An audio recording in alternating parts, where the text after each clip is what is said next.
Welcome back, ladies and gentlemen, to the Survivor Girls podcast. I'm your host, Alice, aka the Survivor Girl. And today, ladies and gentlemen, we have one of my favorite human beings, one of my newest friends, I'll say that, Miss Deirdre. Miss Deirdre, welcome to the show. Hello, hello. You guys, Miss Deirdre has one of the most amazing, incredible survivor stories I've heard. She's absolutely blown my mind and everything that I've learned so far about her story. And I absolutely had to have Miss Deirdre come on and share her incredible story with you guys. So, Miss Deirdre, if you're ready, let's begin. I'm ready. So, Miss Deirdre, let's go all the way back to the very beginning. Okay. What led you to the doctor initially? What was going on with you that had you concerned? Now, this is quite interesting. Everybody's journey is different. My journey, what led me to the discovery was I had a dream, a premonition, we'll say, that my hair fell out.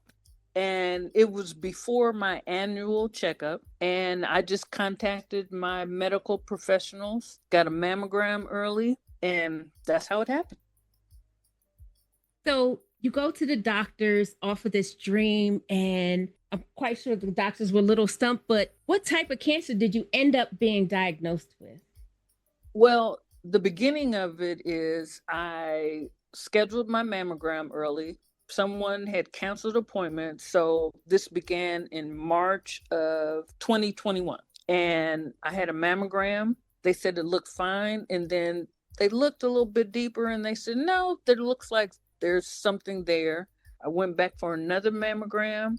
And then they said, no, we see something. We're not sure. So we'll do an ultrasound. And then they did the ultrasound and they saw something in the ultrasound. My technician at the time was also a breast cancer survivor.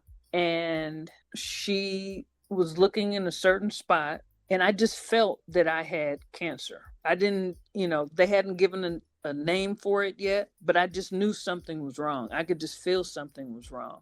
And because of the excellent medical care that I received at Kaiser, the technician showed the doctor what she was looking at, and they were going to schedule a biopsy. At the time, I got so upset about it. I wasn't verbally stating that I was upset, but I was crying, profusely crying, because in my soul, I knew something was wrong. We did the biopsy. They said, it'll take 3 to 4 days. Fourth day came back, and I was called and told I had breast cancer. And so that was my journey into discovery. Okay. And so now we know that you have breast cancer. Tell me, what was the process of treatment? How did your journey through treatment begin?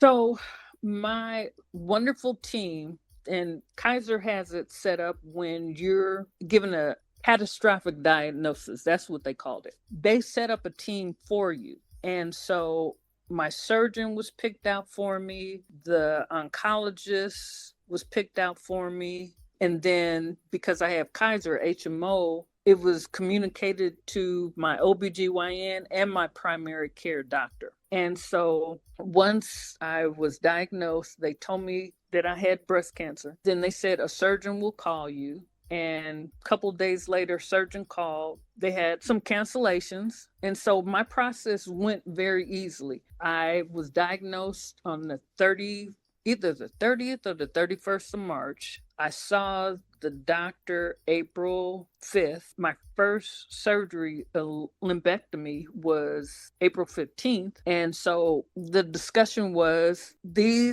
it could be, your treatment could be just chemo or just surgery or just radiation, or you'll need everything. We don't know until we go in and see what has happened.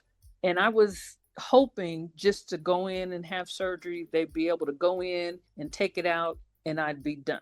Well, that didn't happen. They go in, they thought they got it all, but the test results came back that there were some marginal issues and it looked like the cancer might have spread to my lymph nodes. They weren't sure. So I had to have a second surgery. But during that second surgery, they had also put a plastic surgery team together in case they had to take the breast or there was too much skin tissue or not enough skin tissue. The plastic surgery team was there after my surgeon took out the rest of the cancer that was in the margins. And luckily it was only in the left breast, and it was only in a spot maybe the size of a dime, but it was so close to my lung that they had to be careful. So first surgery, April, second surgery, June. And because of the second surgery, then they found out that there was some cancer in the lymph nodes, and luckily it was only 4 or 5 lymph nodes. So they took those out,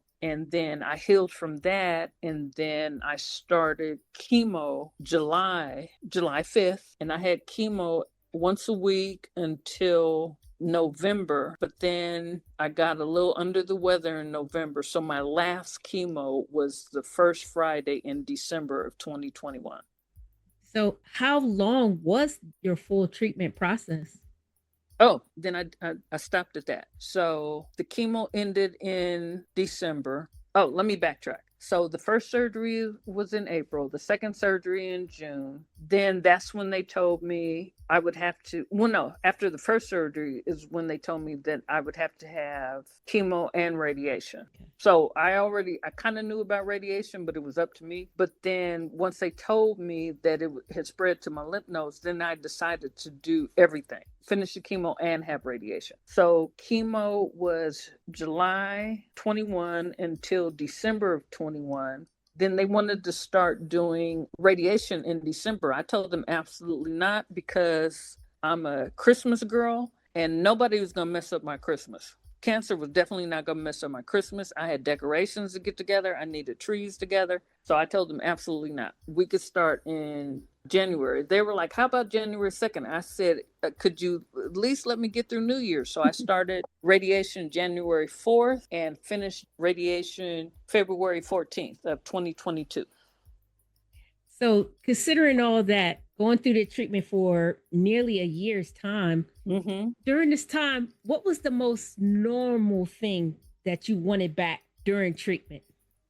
Well, I will tell you the most normal thing I did during treatment. I had my tribe with me. My mother's no longer with me, God rest her soul, but my cousin, female cousin, who also happens to be a nurse. My cousin lived in Houston. She flew in. My brother lives close to me, and my god sister lived in Gardena. God rest her soul. She since passed, but that was my tribe. And that's one thing I would tell people going through it or survivors. You need to have your tribe. You need that support system to help you, because you need all the strength you can muster. So my tribe helped me through it. And to be normal, I would drive myself to chemo because I just wanted some kind of normal situation. I wanted something that only I could do. I would get dressed, I would pack up all my stuff to go to treatments, because it's like 3 hours. And I would drive to treatment, and then, I'm tired afterwards. And then my brother would drive me home. And that's what I did to make myself normal. On the weekends, I would try to go to the beach or go to the park, just see some beauty and something that had nothing to do with the hospital. I didn't want to see a hospital, a pharmacy. I didn't want to see anybody in scrubs. It's nothing at all. So that would be my normal thing, to just, I feel good today. I'll just go to the beach, or I'll go to the mountains or something, just to make myself feel normal. So how long was your healing process, and what helped you the most to heal and get through everything that you had to endure? Honestly, I'm still healing, because I'm 4 years from treatment. I still see my doctor. I've graduated now to seeing him every 6 months. You still have to do the blood work. What I have found that was really helpful, my oncologist got me into therapy months after I finished treatment. And I was in therapy for a year after that, just to center myself, just so I wouldn't be so scared, because you're petrified. You had cancer once and they couldn't figure out why I had it, which is a lot of people are the same way. And that fear, I had to get over that fear, that anxiety that, oh my God, it's going to come back, because it still can. We don't know. So therapy really helped me. And I would suggest everyone to do that after you finish your treatment, during treatment, because you need that support so you won't feel it's just me, because it's not. There's millions of us. And what internally changed the most for you after treatment, or in your case, since you're still going through treatment, what do you feel has changed the most for you internally as you're still continue to go through treatment? I've always been a strong person. What has changed, honestly, is I absolutely can't deal with any BS from anybody, because it's not serving me. It's not serving the other person. It does nothing, just stresses you out. So things are going haywire. I just tap it up to God and say, I'll let God handle it. I'm not going to deal with it. I shouldn't have to. You're not going to steal my joy. I'm just like, absolutely not. Absolutely not. I beat cancer. I'm not dealing with this. And that's the way I look at it. No, I'm not dealing with that. If it's going to steal my joy, nope. I agree. So what advice would you give to friends and family of someone battling cancer? I would definitely say one thing I couldn't stand what people would say. Well, how are you feeling? Well, in your head, you're like, well, my body aches. I'm getting infused with poison every day. I would say, don't ask people how they're feeling. What can I do for you? How can I help you? Just something simple. Would you like to grab some tea? Would you like me to drive you somewhere? Do you need me to pick up your laundry? Do you need some groceries? Something helpful. But I would also say, I didn't like when people ask me, so what does it feel like? Because you really can't explain it. You can't explain to a novice about cancer what going through cancer treatment is like. So with caregivers, I would just say, be to that person that you were before they got cancer, and just try to give them as much support and strength as you can, because that's all we need. Support and your strength to let us know that we're strong enough to make it through this ordeal. 100% agree with you. And lastly, what would you tell someone who has been recently diagnosed or who is dealing with cancer currently to help them get through this journey ahead? I would say that they need to focus on the fight, both physically, mentally, and emotionally. And if you have a care team that you don't think is in your best interest, do your research and move on.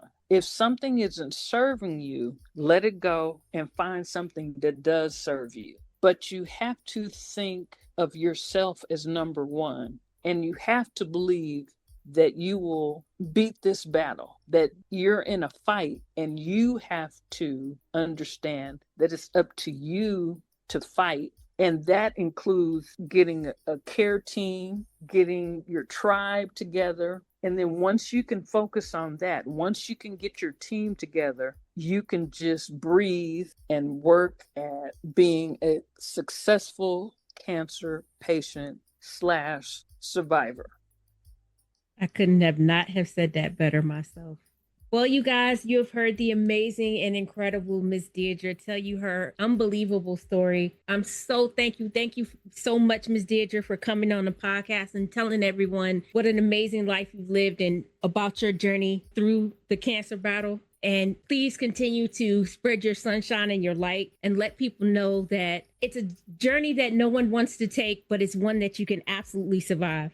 Absolutely. And you are so welcome. Thank you. Thank you. Well, everybody, I want to thank you all again for listening. You can follow me on Instagram at The One Survivor Girl. You can read more of my story on survivorgirlpodcast.com. Thank you again for listening, and I'll see you all back here next time.